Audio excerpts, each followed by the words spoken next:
and post it back up when your episode plays. So, um, but all right, everything looks good. All right, we're rolling. And by the way, since it's taped, obviously, if you have to stop for any reason, no problem. We'll just Oh, pause. good. Yeah, I'll just pause Okay. and take care of what you got to take care of, and then we'll just come back and I'll re-ask whatever question we were on. And the other thing too is, if you have pets, please don't worry about them. I think I did 2 interviews ago. A cat kept jumping on the screen, and I was totally fine with that. So, No, no pets. Should be good. I wanted to start with, because the whole purpose of this podcast is, it's not really just to communicate with people in the business. It's to communicate with the people who are not in the business, and to introduce them to journalists, and to get to sit and listen to them. One, to realize we're human, we're just like everybody else, and to understand what we do for a living. But I've been dying to talk to you because I want people to know what PolitiFact is and the importance of it. If you could just briefly, how do you, for the average person on the street, how do you define PolitiFact, the mission, and when it all started? Well, PolitiFact is a national politics fact-checking website. We started in 2007 as a special project of a newspaper. Back then, it was the St. Petersburg Times. Today, it's the Tampa Bay Times. And it was something that was the brainchild of a journalist named Bill Adair, who he just had a personal belief that there needed to be more fact-checking in political journalism.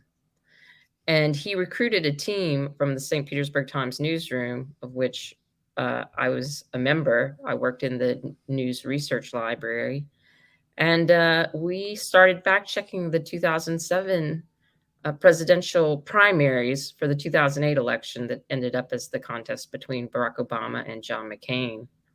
And we've been fact checking ever since. So when people come to our site, they see speakers who are making claims, and then we are rating the claims for truthfulness on our truthometer, as we call it. So you can look at the list of things we fact checked and look at the ratings and quickly get a sense of relative accuracy. And our ratings are true, mostly true, half true, mostly false, false, and pants on fire. I love the pants on fire one. That's something so fascinating about this is, and I wondered what you've experienced talking to newsrooms around the country. Is, I mean, a lot of newsrooms don't have the resources to have someone who's just devoted to fact checking. Obviously, as journalists, we all have to be fact checkers on some level.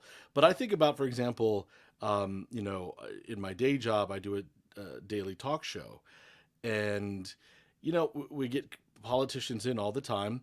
The tricky part, of course, is, well, I don't have that fact checker. My producers are in the other room, and if something is said, if they can check it quick enough, they'll get back to me. I've got to be on my toes though to be able to challenge. If anything, what we figured out at this point is try to anticipate the answers beforehand. So I'm as ready as I can be. In some cases, it's easy because, like, if I have a politician who, like last year was telling me, well, the election was stolen and there was a lot of fraud. Obviously, I knew that argument. I'd heard it many times. We had all the facts. I was able to stand there and challenge back, but that's not always the case. What do you see in newsrooms? And, the challenge of fact checking themselves and being on top of this stuff the way that you guys can be. Well, I think journalists are learning it as a part of their skill set. I mean, thankfully, I think it's becoming a very standard part of the journalist skill set that they know whatever the topic area is that they're covering, they have to be keeping up with the fact checks of that topic area. Now, I mean, it's a little harder for general assignment reporters who do different things every day. But for the beat reporters, and I've talked to a lot of beat reporters around the country, like they're quite on top of all the fact checking work. I mean, thanks to the internet that I think we take for granted, it's possible for a journalist who's trained in searching and curating content to go out and on the internet and search for the major fact checkers' work and evaluate it and maybe look at some of the controversies around fact checking work. There are a few little mini controversies and come to their own conclusion.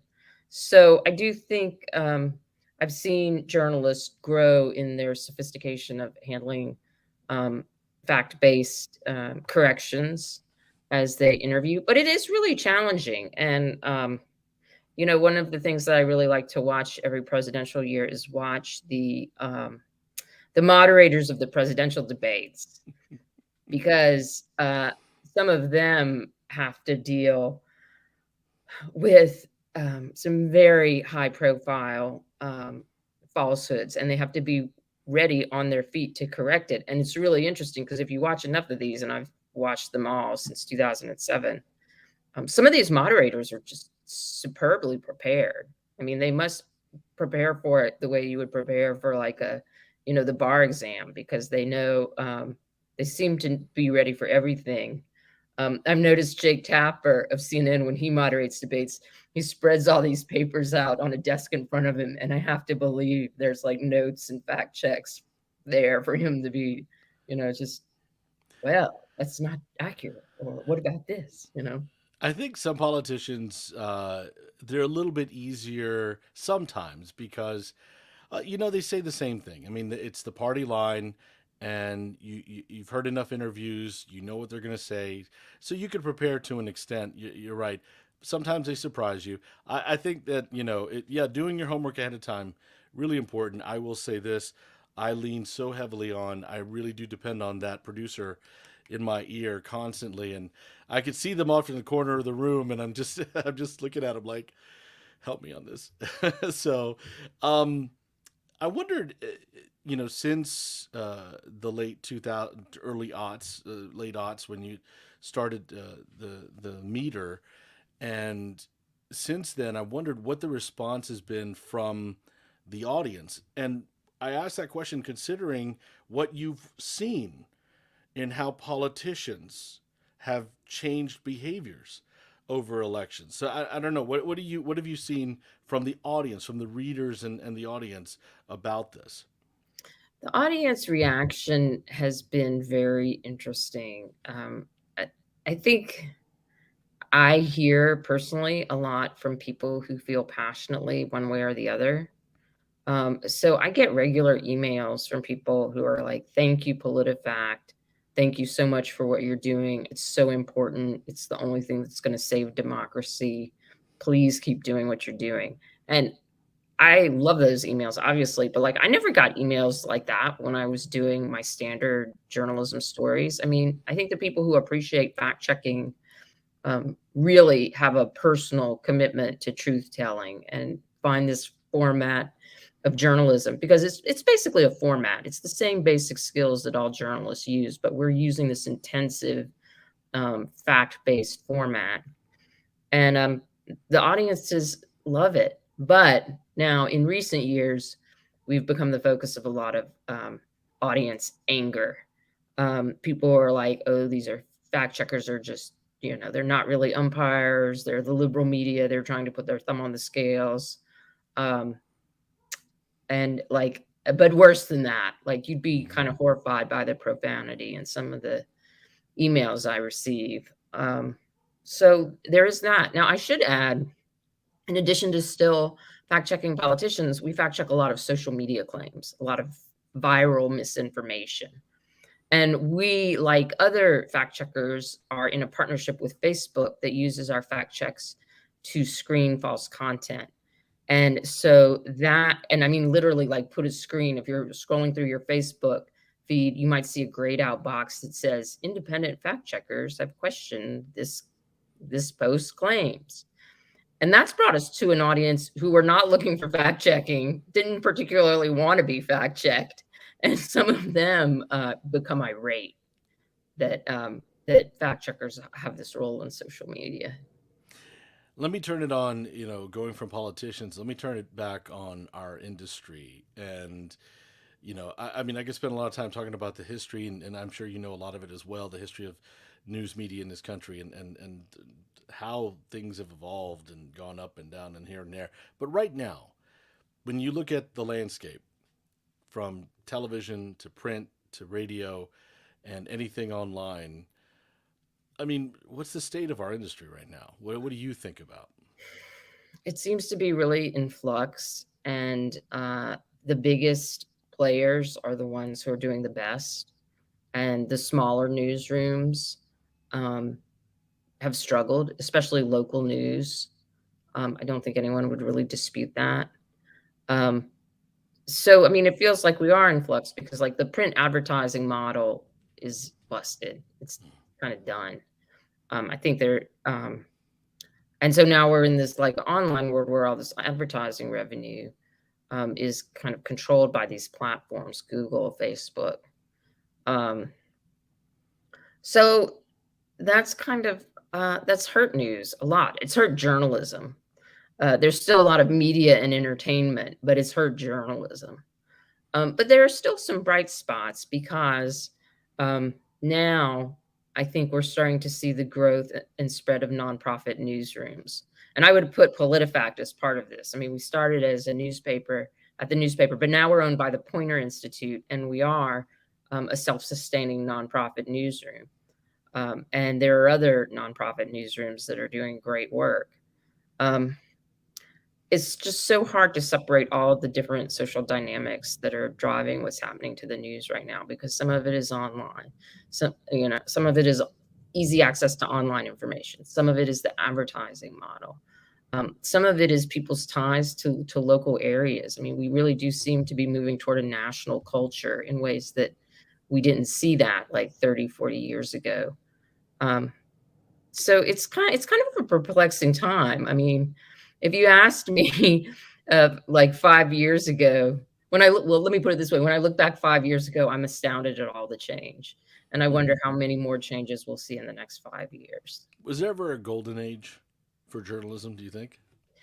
I don't know. It's it's kinda hard to say. I will Mhm. say in my career, kind of the sweet spot was when the internet, was just coming into play and, um, there was still all this long form print journalism, like magazine profiles and, back in the '90s, I loved reading these long magazine profiles of, um of politicians or celebrities or public thinkers. There's a wonderful profile of Roger Ebert that I think it ran in Esquire that is just like one of the best articles I've ever read. And you could access all that stuff on the internet.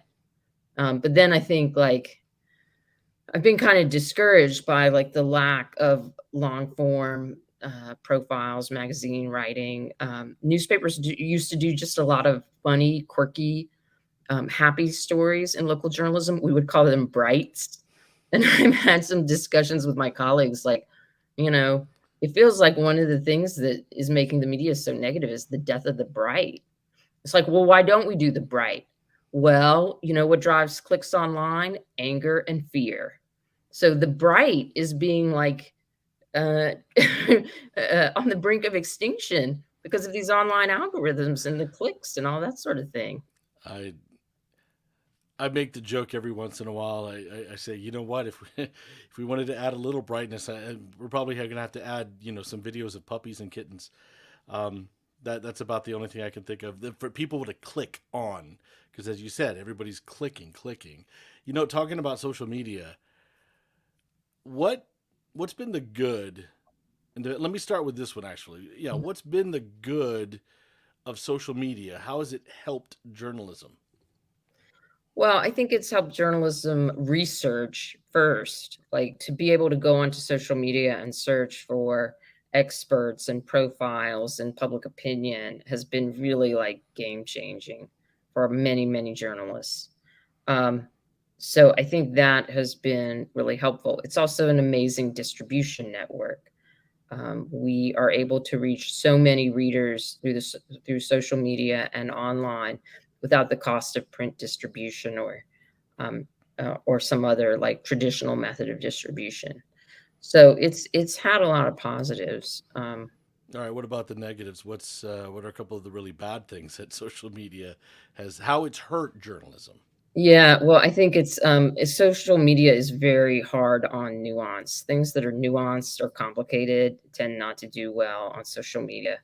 Mm. There's a Jonathan Haidt article that appeared this year in the Atlantic about why the past 10 years have been so dumb. And he's a social psychologist, and he talks a lot about how the social media with its kind of reaction architecture, so likes, retweets, shares, that reaction architecture drives a lot of is driven by negative emotion.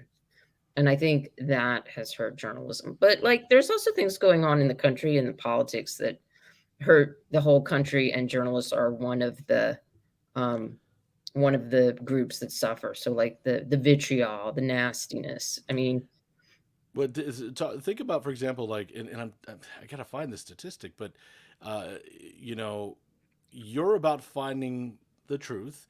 All of us journalists are, but you are about fact checking anybody who states anything. And I think I'd remember reading that, one of the challenges with dealing with the information that's on Facebook or Twitter or Instagram is that for every factual piece of information, there's like 9 or 10 pieces of misinformation and lies. And so it's almost like we're battling that. That's what it feels like. Like every time I put a report on Twitter of something that happened, here's the facts. There's 10 stories about it that are conspiracy theories and lies. absolutely. And I think this is being done purposefully to kind of flood the zone with misinformation. If people are so overwhelmed and overloaded with information, a lot of it false, and they don't have the knowledge or the capacity to detect what's false and what's true, the typical reaction is just to withdraw and unplug. And that absolutely hurts journalism. I mean, I see journalism as a service profession. We're collecting information to give it to our audience. At PolitiFact, we say so they can govern themselves in a democracy. But on the broadest scale, it's journalists are giving people information so they can live their lives. And if people can't discern what is credible journalism from misinformation, just things fall apart. So it's a dangerous moment. All right. So I was going to ask this later, but let's jump into it. I've asked this of almost all the guests, which is it on us as journalists to explain ourselves and what we do? Should we be on a PR campaign helping people understand, what's news and what's fake news, but who we are? Because one of the people I spoke with, David Plazas of the Tennessean, he brought up a statistic I didn't even know. I went over and looked at it, that only 1 out of 5 Americans have ever met a journalist. So most people never met a journalist. They don't even know what we are. Is it on us, to go out there and market ourselves? Should that be part of my job? I think we absolutely have to do PR for our industry, because right now it feels like nobody else is going to do it. We're not going to talk about it. And I think it's also an ethical journalism practice to explain yourself. So, at PolitiFact, we have a long uh, story on our website that explains all of our processes and how we do everything, how we determine the ratings, how we select items to fact check, how we handle corrections, who owns us, where our money's from.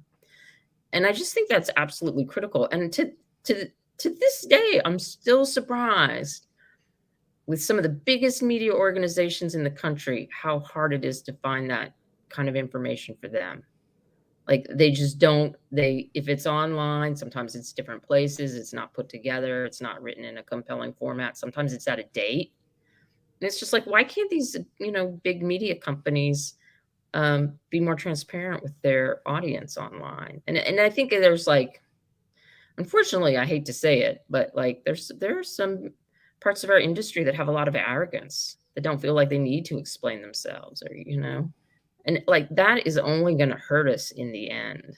I just I really think I hope that journalists are like having a moment of humility in these past few years when we've been so attacked and vilified by some quarters, that you know we need to be We need to be humble about what journalism is capable of doing, and we need to be humble about serving our audiences because I think journalism is essentially a service profession.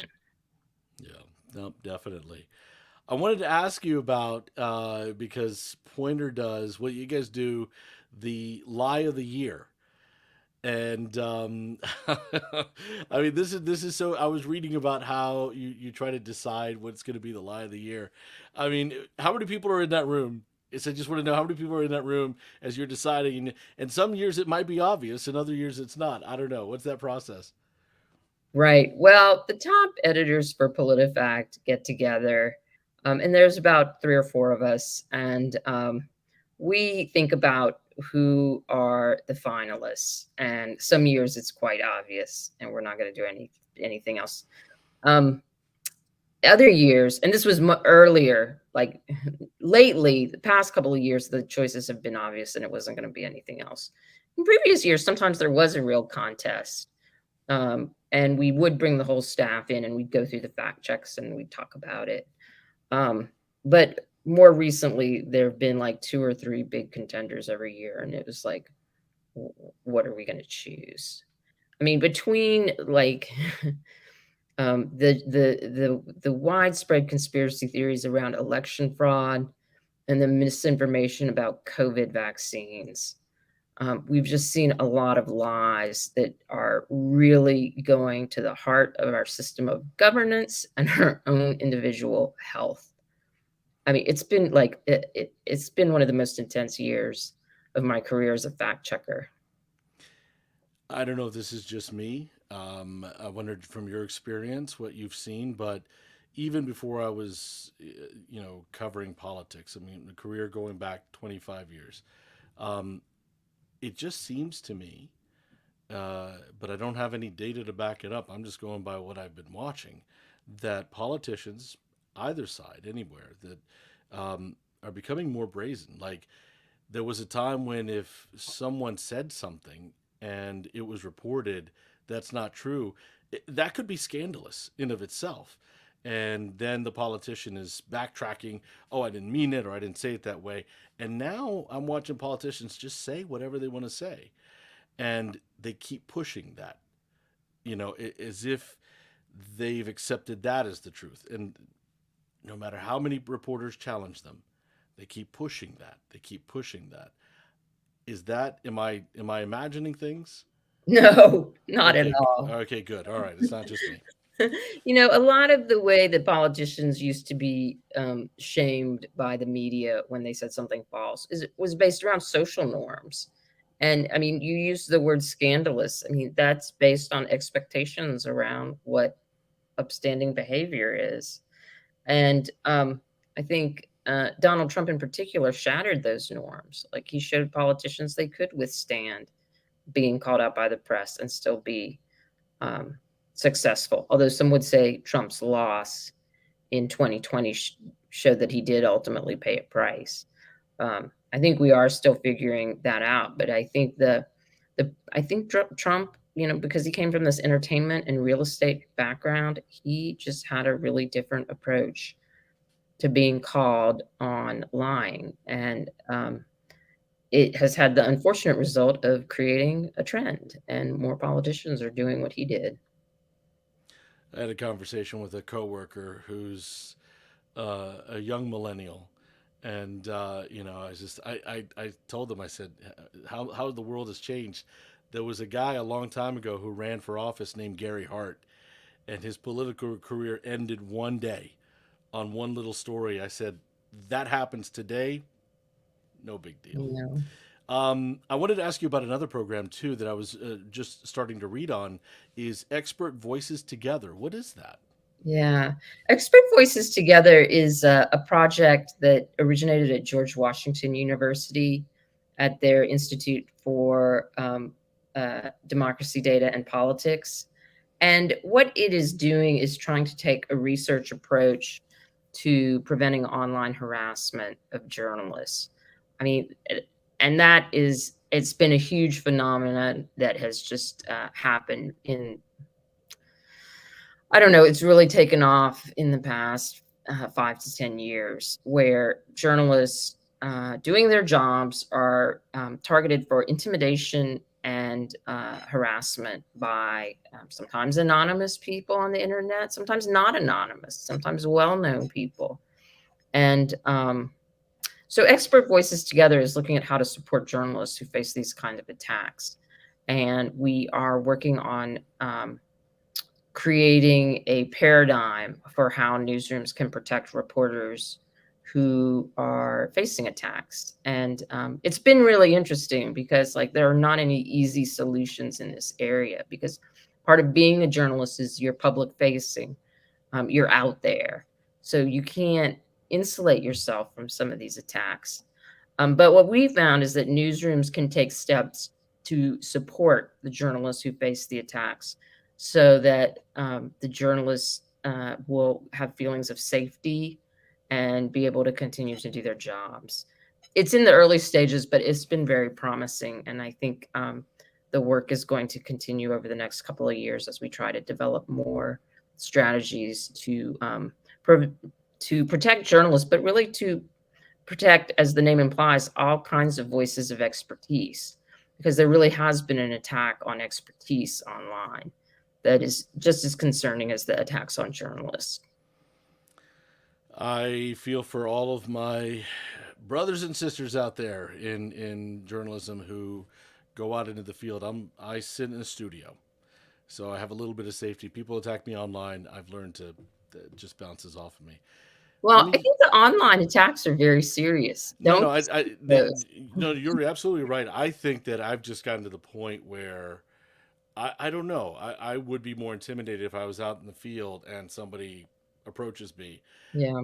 I just feel in my studio, I feel safe Mm. and I feel in control, and it's my studio. And if I had to throw somebody out, Yeah.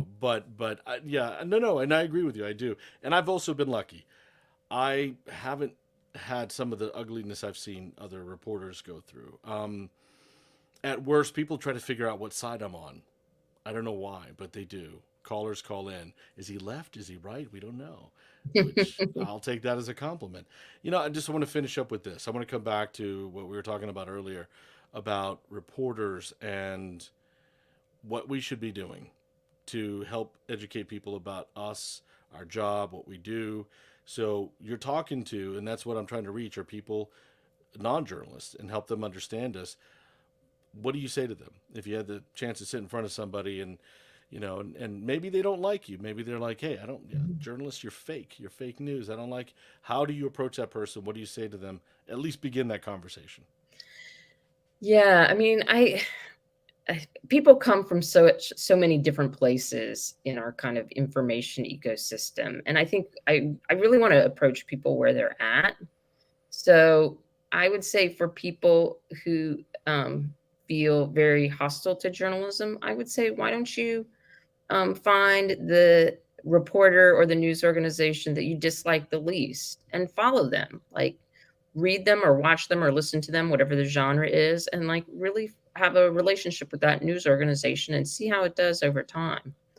I often hear from the public, like, I don't know what to trust. And again, I think we need to, I would tell the public, look for news organizations that have track records for credible reporting. Look for news organizations that tell you how and why they make their decisions around journalism. Um, Look for news organizations that have some seriousness and some nuance. I try to remind them that like journalism is not entertainment. It's not something to like, so you like engage with it for a set amount of time and then you leave feeling really amused or entertained or great. I mean, journalism is trying to teach the public about the important issues of our lives. So unfortunately, it's not always going to be fun. So, so true. Also, please know the difference between a journalist and a commentator. That's a good one. That's That's a the one. great. Just keep remembering what this person's doing and that person's doing. Two different things. Angie, I appreciate the time and the insight. Thank you so, so much for being on the Reporter Studio. Thank you for having me. Fantastic. That was great. Thank you so much. Let me end the broadcast.